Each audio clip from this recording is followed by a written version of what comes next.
Queridos, então vamos para a nossa mensagem nessa noite. Isaías capítulo 29, eu farei leitura desse trecho da palavra do Senhor e peço que os irmãos também acompanhem suas Bíblias.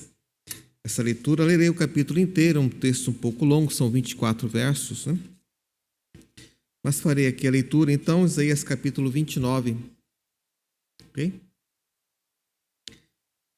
Diz assim a palavra do Senhor. Estou com a versão revista e atualizada. Só um detalhe antes de ler o texto. Na versão revista e corrigida, no versículo 1 e no 2, fala-se Ariel. Não sei se os irmãos têm essa versão aí, né?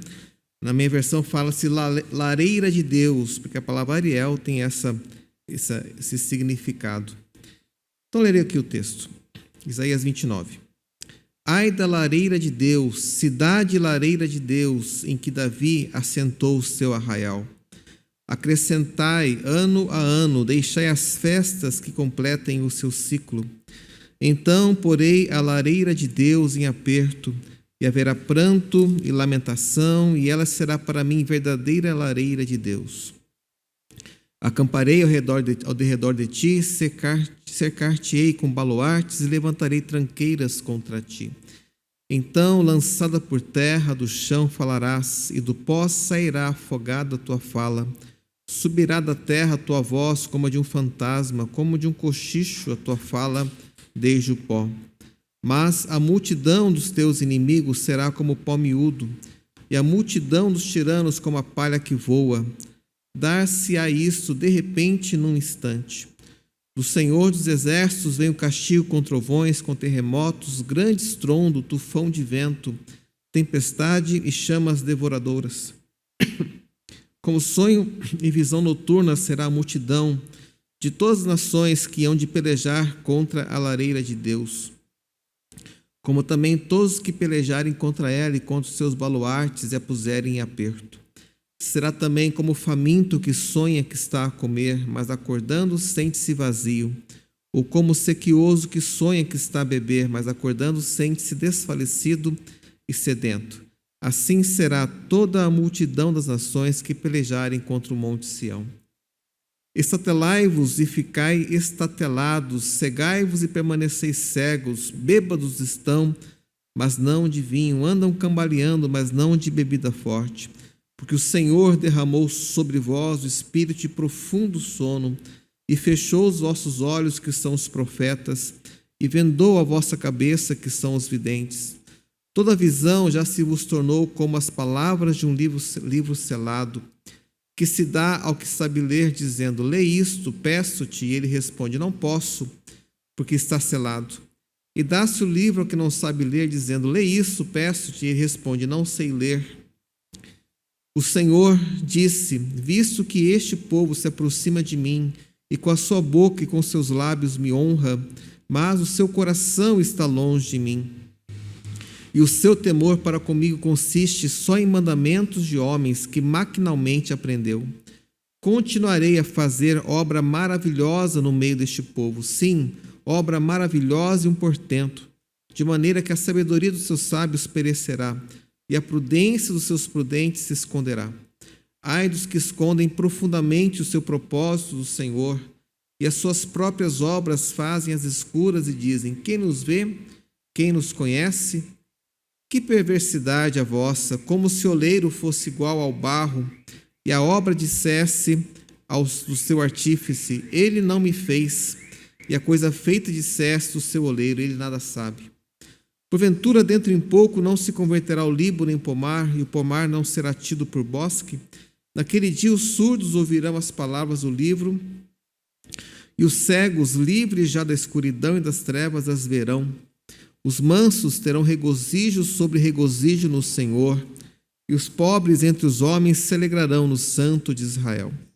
Pois o tirano é reduzido a nada, o escarnecedor já não existe, e já se acham eliminados todos que cogitam da iniquidade, os quais, por causa de uma palavra, condenam o homem, os que põem armadilhas ao que repreende na porta, os que sem motivo negam ao justo o seu direito.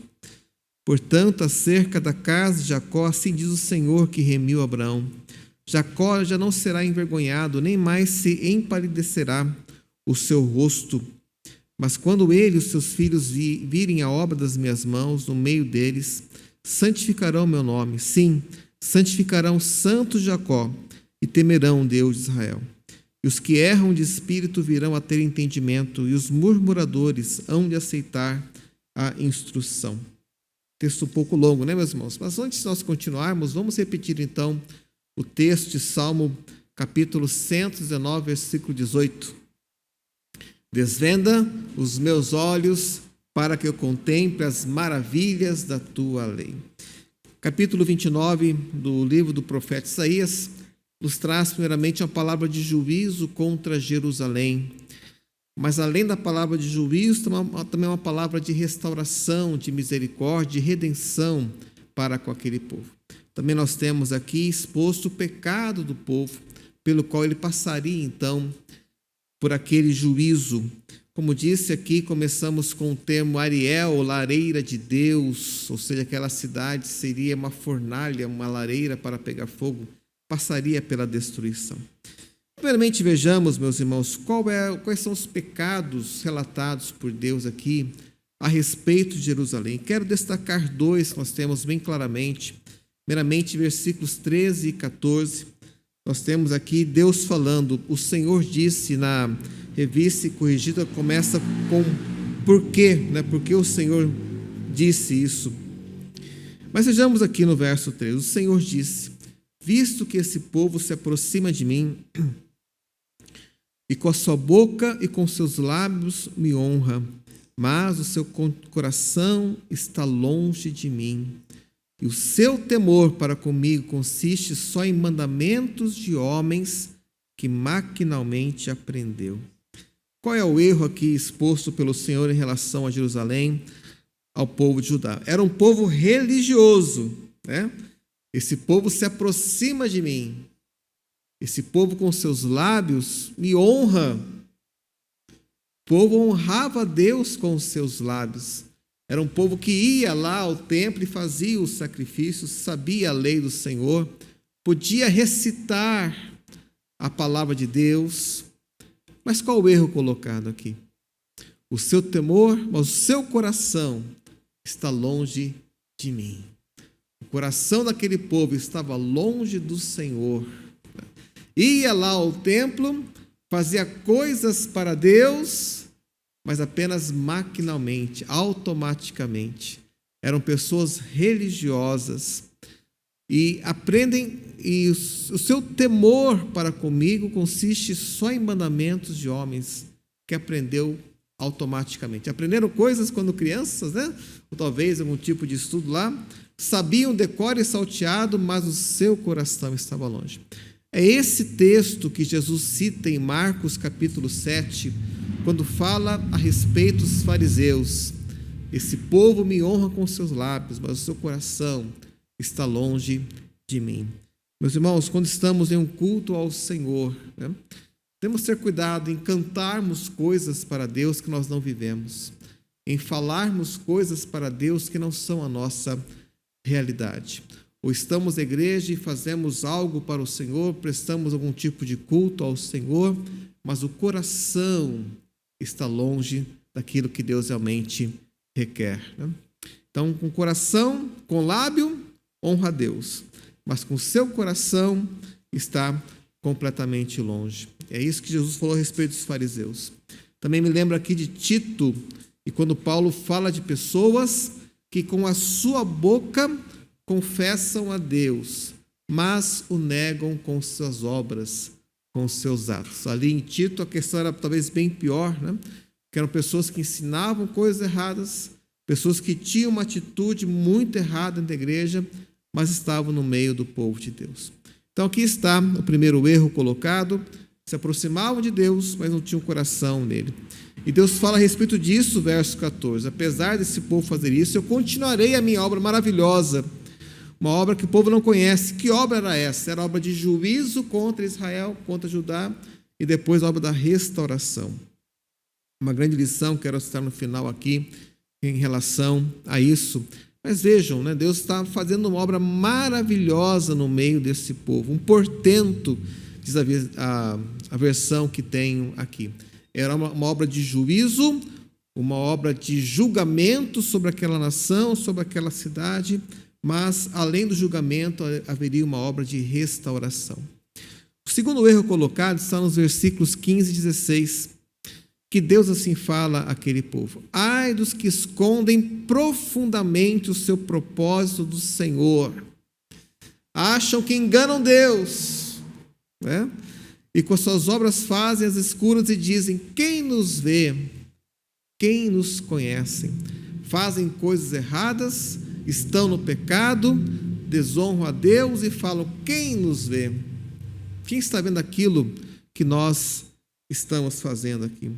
E o verso 16 há essa condenação: que perversidade a vossa, que erro que vocês estão cometendo. É como se o oleiro dissesse para quem faz, como se o barro dissesse para o seu artífice, né? A obra dissesse para o seu artífice: ele não me fez, não tenho nada a ver com isso. Esse texto Paulo cita em Romanos capítulo 9, 11, né?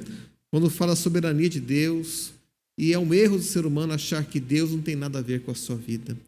Deus nada a ver, Deus não está nem aí com isso. O que Deus tem a ver com a minha vida?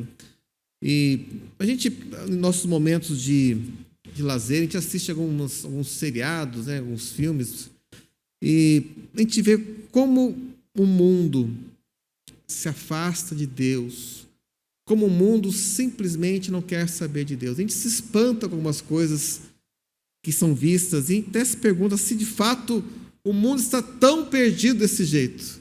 Mas parece que, pelo que nós ouvimos e conversamos e pessoas redimidas nos contam, aquilo é retrate muitas e muitas vidas perdidas na prostituição, nas drogas, nos vícios, na bebida, na corrupção, com a sua vida exterior é uma coisa, mas a sua vida interior é outra. Não tem temor do Senhor. Que perversidade a vossa, como se o oleiro fosse igual ao barro. Fazem coisas erradas, e mais para frente há uma continuação disso, né? Deus fala contra os tiranos, aqueles que condenam erradamente, acham que Deus não vê o que eles estão fazendo, mas Deus está vendo, sim. Então, dois erros colocados: o primeiro, de se aproximar de Deus com o coração longe; o segundo, de fazer coisas, achar que Deus não está vendo o erro, o pecado que está sendo ali cometido. Segunda parte, quero colocar aqui, meus queridos, a repreensão que Deus traria àquele povo. Nós temos isso especialmente no começo do versículo. Há duas repreensões principais aqui. Temos no começo do capítulo Deus chamando Jerusalém de lareira de Deus. E por que isso? Porque a cidade iria queimar pela destruição que estava chegando. Verso 3: acamparei de redor de ti, cercar-te-ei com baluartes, levarei tranqueiras contra ti, aquela cidade seria atacada. Deus permitiria então que isso acontecesse ali, ela seria então destruída, iria queimar como lareira de Deus. Mas, ao mesmo tempo que Deus fala que aquela cidade iria passar pela destruição, ele fala que iria castigar também aquelas pessoas, aquelas nações que iriam se levantar contra Jerusalém. Historicamente, é exatamente isso que aconteceu, né? Primeiramente, o Egito dominou lá, escravizou o povo de Deus, quando estava lá Israel ainda no Egito, e Egito foi castigado. Depois a Síria, nós temos o contexto aqui em Isaías, o grande reino se levanta, invade Israel, invade Judá. Depois a Síria é castigada pela Babilônia. A Babilônia se levanta como grande reino, Nabucodonosor, que também invade Judá. Depois Deus castiga a Babilônia pelos pecados, pelos seus próprios pecados. Essa é a crise de Abacuque, mas como Deus irá levantar os caldeus, Babilônia, para castigar o seu povo? E Deus fala: deixe comigo, eles também receberão o que os seus pecados merecem. Depois Babilônia é castigada pelos reinos dos medos e persas. Depois esse reino é castigado pela Grécia, que depois é derrotado por Roma. Historicamente, profeticamente, aquela grande visão que Nabucodonosor teve, o último grande reino será destruído pelo Senhor Jesus Cristo. Então, sim, Deus iria deixar que Jerusalém fosse castigada, iria levantar as nações contra ela, mas aquelas nações também receberiam o seu justo juízo. Mas outro castigo, outro juízo de Deus aqui em Isaías 29, que também é muito interessante. E o profeta fala disso a partir do versículo 9.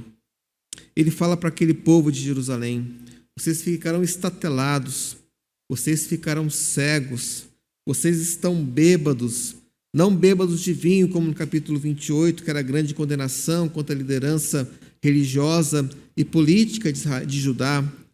Mas aqui eram bêbados e cegos por uma outra razão, porque Deus ia derramar sobre eles, versículo 10, o espírito de profundo sono, ia fechar os olhos daqueles profetas, né?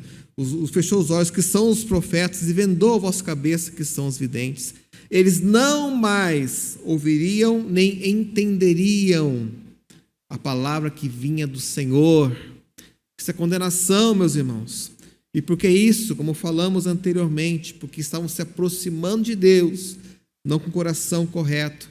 Estavam fazendo coisas erradas, achando que Deus não iria julgar, não iria estar ali trazendo juízo, né? Comparando-se o barro com o seu artífice.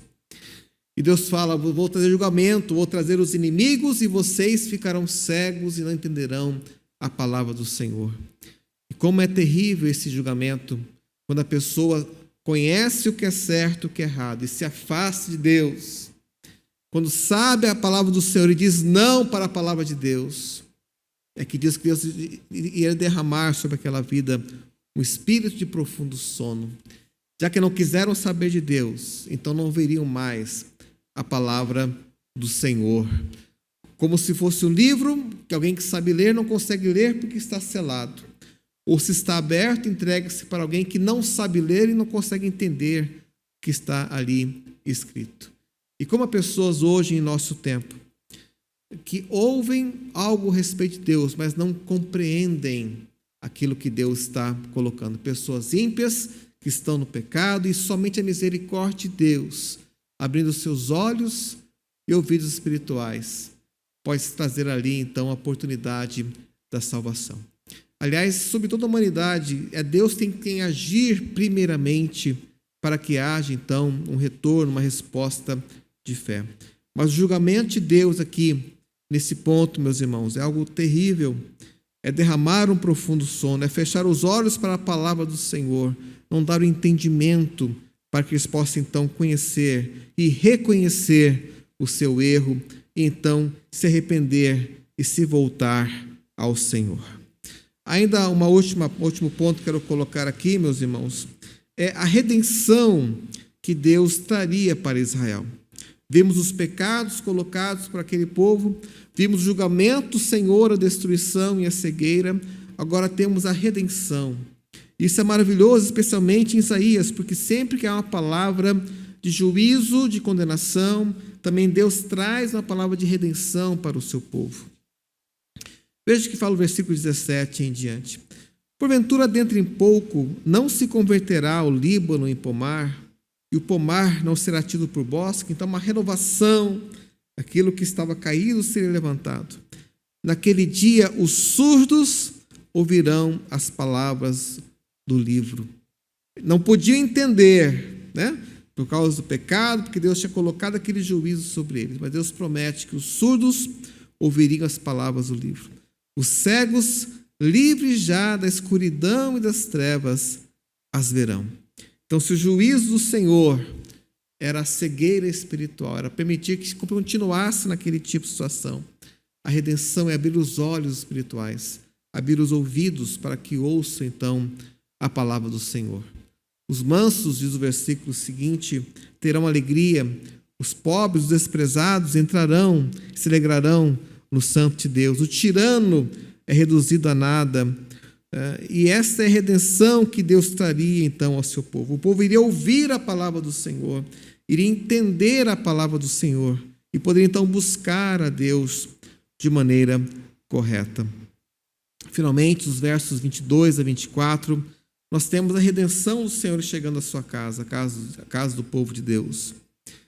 Portanto, acerca da casa de Jacó, assim diz o Senhor que remiu Abraão: Jacó não será mais envergonhado, nem mais se empalidecerá o seu rosto.